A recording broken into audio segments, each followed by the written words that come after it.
But this is just my system, and I think that it's going to be applicable for a lot of people in the techie surgeon audience because it's a lot of clinicians. I think it's a lot of consultants and knowledge workers, people who maybe don't traditionally think about content and have different different ideas around what they want to do to communicate. So this is my kind of AI content flywheel, and it doesn't have to be for social media at all. In fact, I use it really for presenting research, for putting together presentations for a group and wanting to have a visual that gets embedded in my PowerPoints. But this is kind of the things that I do when I am thinking about content. I usually do it on a weekend early, and I batch all my content.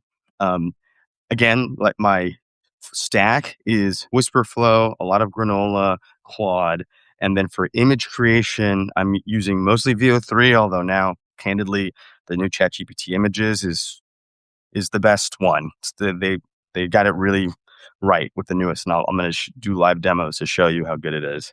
But most of the time, I am ideating through voice, and I'm doing that in the Claude Cowork workspace. But I may also be doing it like on my drive to work. I'll start a granola as I'm about to start driving, and I will just say, "Hey, I'm going to write an article soon about the contrast between abundancy and scarcity in healthcare." And I just start talking. I'll just give my thoughts while I'm in the car, I'm driving, and I'll just, say that this is what this article is going to be about. It is so unpolished. I'm just giving my ideas out loud, and you just get used to that. And then I'll use that transcript later and I'll put it into either Claude Cowork or if it's clinical, open evidence. And I'll say, hey, I've got this article I'm working on. I need to do some validated, grounded research on it. Please go and find the citations that are peer reviewed around this, and I'll let it kind of shoot off and go. And then I'll learn about the topic that I'm writing about, and I'll dig into those resources and look at the different sources. I may put up a notebook LM so that I can later, if I really care about the topic, learn about it, generate a podcast. That's just part of my workflow, and I think it's really helpful. After you've done the ideation and the research, you got to write, and writing, it takes time. And I think that it's obvious to people, hopefully, that I augment my writing with AI. I still curate it, but the only way to have this volume of content to get these ideas out to people is one, you have to be okay with a little bit of an unpolished final output for people. Um, if it's not like an op-ed, if it's like an instructional video, I'm just trying to get it out there for you all to give me feedback. But you don't want it to look like slop, right? You want it to have your voice. You want it to not have all these AI isms in it. And I'm going to talk about how I do that.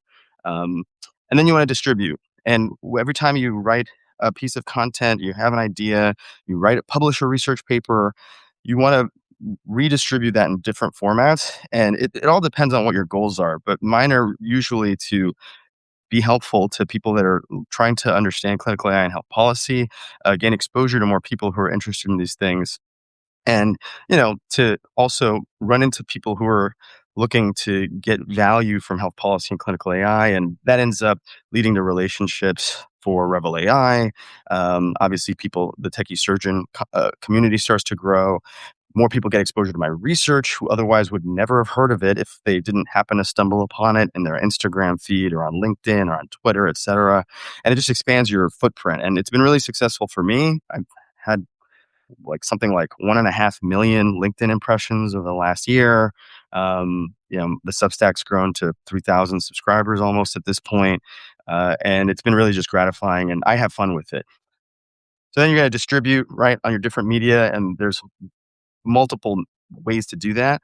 And then you repurpose. So when you have one article that's 1,000 words long, or a research article, that can be a Substack note, that can be a LinkedIn post, that can be a couple of articles if you wanted to dive deeper or a viewpoint on what it is you're writing about.